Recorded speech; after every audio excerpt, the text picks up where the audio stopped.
Hey guys, so here's my review for the Spyre Kamek after about 1 month of full use. It's gonna be a mix of off the cuff and written stuff I have. I mainly play Valorant and Kovacs, and I only care about playing Valorant at the highest level. So keep that in mind when you watch my videos. I'll start off with the build quality and some niche things you should know about the mouse pad, and then my final thoughts. If it's worth your money or not. The base is perfectly fine. It doesn't move while gaming, and it's hard to make it move while applying pressure once it's laying flat. So here's the look at the rubber, your usual. But the pad is a lot softer than what you'll usually have access to, like from name brand stuff. It's around Artisan soft, so there's a bit of give to the surface from that, which I like. I like the ability to press in or get a little bit more control of the pad if I need it. The stitching is even or lower than the pad in some places. The thickness of the edge varies, which is the only problem with the build quality. But again, it's only a cosmetic thing. For both my left and right areas of the pad, it's actually lower, and I don't feel it while putting my mouse over top of it. So that's good for $30. The surface shipped to me with no flaws and feels consistent across X and Y. The feel of it on your skin is very similar to an Artisan Zero, just slightly fuzzier or rougher, and the speed is very balanced, slightly slower than an Artisan Zero for both types of friction. That combined with a rougher texture gives a better sense of control, in my opinion, and makes it a little bit more viable for tack shooters. A lot of people, they buy the Artisan Zero and they're surprised with how fast it is, and they actually stop maining it for tack shooters. This is a bit slower, and you have a better idea of where your mouse actually kind of is and can hold an angle a little bit better, I feel like, especially if you play like kind of more of a support role and anchor a site. So although this pad isn't uh, wasn't marketed as a clone of the Artisan Zero, I'm going to compare it a lot to it because, in my opinion, it is a clone, especially just using PTFE skates, which is the only type of skates I could test. I don't own glass skates. Maybe Pulsar or the Game Gear can, send me some, please. Otherwise, I'll probably never test glass skates in my reviews. I, I play tack shooters, so they're kind of not viable. I feel like in my mind ever, but it'd be fun to try out maybe in like Kovacs.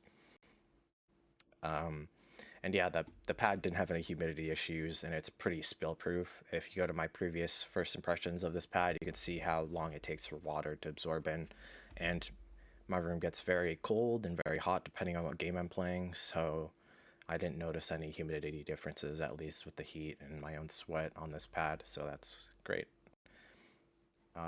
Also, the first 1500 sold, I think 1500, come in this awesome gray color. It really is like gray, like it's not some like very it's pops. It's really gray. It's good. I like it a lot. If you have a black mouse, it looks amazing. If you can kind of see with my Zowie right there, it looks great with gray, especially because it has black accents, which was really cool. And it gets points for that because fuck buying black squares. A great thing to like separate your brand is to offer cool designs and different colors. I hope like if they keep selling this pad that they come out with either a graphic design or like a white pad and remove the spill proof or spills the stains for the warranty. I'd buy a white pad and like, okay, it's gonna stain, but like I it's gonna stain easier if you buy a different white color. Like you should give warranty for that, but I prefer a different color other than black. All right.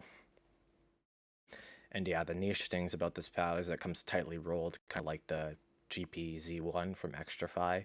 But after about an hour and some counter rolling, all the creases were out, and the pad returns to a perfectly usable surface, and pretty much laid perfectly flat. After about 2 to 3 weeks, it was pretty much 100% flat as well.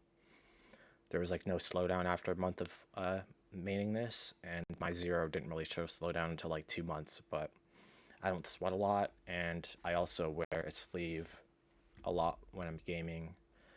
Depends how hot my room is. That later on in the day, I'll probably pull up my sleeve, but I prefer gaming with a sleeve. Um, and yeah, even if this pad did slow down a bit, if you're a tack shooter player, like it's this is still on the faster side, and if it slowed down more, I'd actually prefer it. It'd probably be a really amazing pad just to do to its humidity resistance for attack shooters.